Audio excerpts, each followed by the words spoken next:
Bali, magbabagsak presyo ulit tayo ng mga gulong na Compass. Ang sukat niya 27.5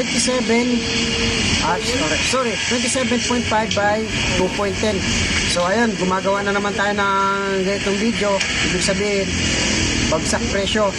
Doon sa mga bicycle lover dyan, doon sa gustong mag-mine, sa magmamine, ayan, mag-like lang kayo dyan, mag-comment kayo.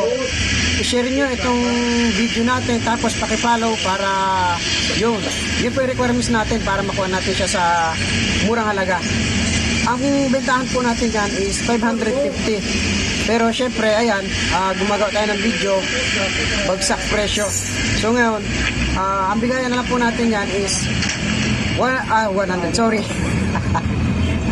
Bibigyan ko na lang yan ng 350 pesos. So ayun, diba, GDS, bagsak presyo. Yung dating 550, 350 na lang.